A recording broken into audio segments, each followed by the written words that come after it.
নীলফামারী ডিমলা উপজেলার সালহাটি দারুস সালাম নুরানী হাফেজিয়া একাডেমিতে অভিভাবক সভা অনুষ্ঠিত হয়েছে।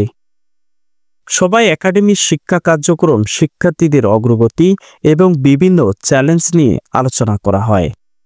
আজ দুপুরে মাদ্রাসা মাঠে জাতীয়তাবাদী দল বিএনপির ৯ নং ওয়ার্ড সভাপতি ও দারুস সালাম নুরানী ও হাফেজিয়া একাডেমির মাদ্রাসার সভাপতি আব্দুল মোতালেব বাবলুর সভাপ্রদানে প্রধান অতিথি হিসাবে বক্তব্য দেন নবাবগঞ্জ ফাজিল ডিগ্রি মাদ্রাসার সহকারী অধ্যাপক সাখাওয়াত হোসেন। এতে আরও বক্তব্য দেন পচারহাট বহুমুখী উচ্চ বিদ্যালয়ের সহকারী শিক্ষক মাওলানা আবুল বাশার। প্রতিষ্ঠানের প্রতিষ্ঠাতা পরিচালক হাফেজকারী সাজিদুর রাজ্জাক স্বপন, সহকারী শিক্ষিকা মোসাম্মদ আয়েশা সিদ্দিকা ও শাহনাজ পারভিন বক্তব্য প্রদান করেন।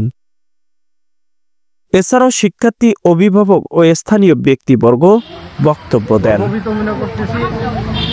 আমরা অবশ্যই আশা করব আজকের মতো ভবিষ্যতেও যেন এই দারুস সালাম নুরানী হাফেজি মাদ্রাসা এতিমখানার পক্ষ থেকে অন্তত পক্ষে মাসে না হলেও 3 মাসে না হয় 6 মাসে একবার করে এই অভিভাবক সমাবেশের আয়োজন করা হবে।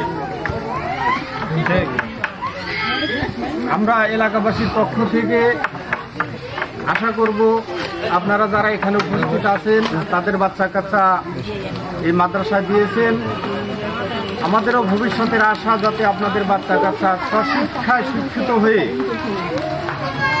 এলাকা তথা দেশের একজন সম্মানিত গর্বিত নাগরিক হিসাবে গড়ে উঠতে পারে।